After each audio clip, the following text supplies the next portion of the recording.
Our uniformed military leaders have said that, have testified before this committee that the Budget Control Act has put the men and women serving in uniform at greater risk. Do you agree with that? I do, sir.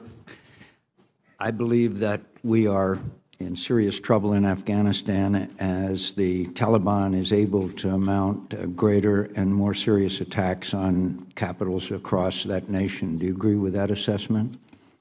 They have made advances and eroded some of our successes, Chairman.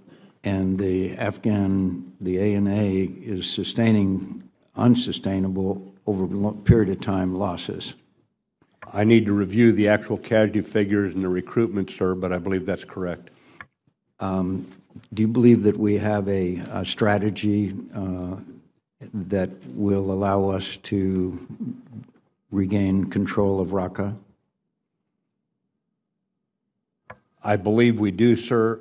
However, I believe that strategy needs to be reviewed and perhaps energized on a more aggressive timeline. It seems to me that some of the actions we're taking, 50 troops here, 200 there, is smacks of mission creep. Is that, do you think that there is some aspects of that? Chairman, I'm not current on this issue. If confirmed, I will get current very quickly. I just returned from a trip to the Baltics, Georgia, and Ukraine. They are incredibly worried about our commitment to them. And one of the major priorities that the Baltic countries have is a permanent U.S. military presence, not a base, but a permanent military presence in the Baltics. Do you agree with that?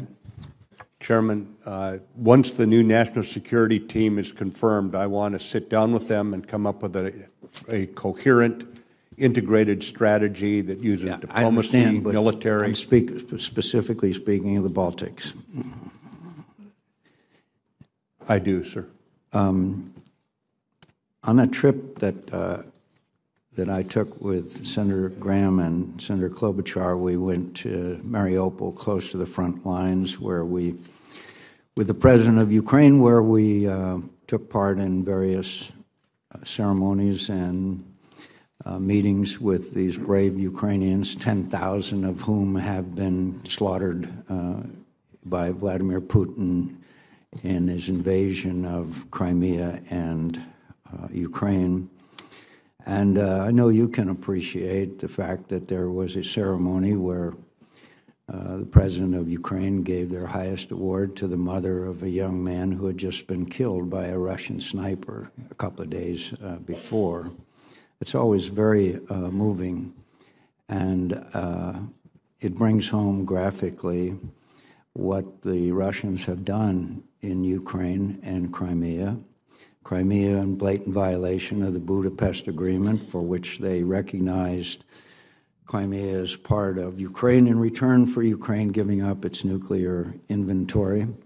What do you think we ought to do about Russia, General Mattis? Do you think we ought to maybe have sanctions against Russia, or basically sit by as we have for the last couple of years and watch their aggression, by the way, including their precision-guided weapons against hospitals in Aleppo? The list goes on of the atrocities that have been committed by Vladimir Putin, while we again try a reset.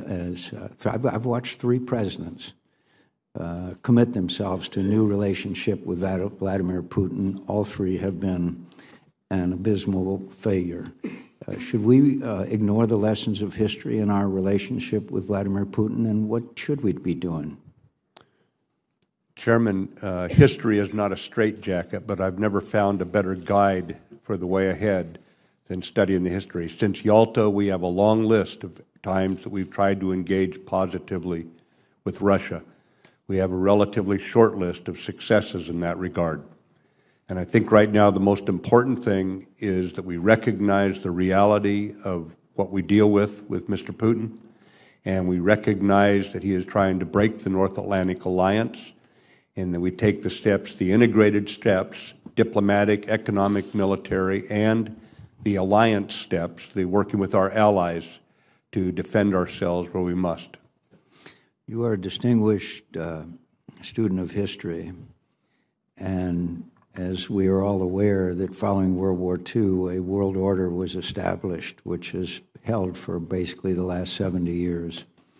Do you believe that that world order is now under more strain than it's ever been? I think it's under the biggest attack since World War II, sir, and that's from Russia, from terrorist groups, and with what China is doing in the South China Sea. And that would argue for us making sure we're adequately prepared to meet these challenges. I think deterrence is critical right now, sir, absolutely, and that requires the strongest military.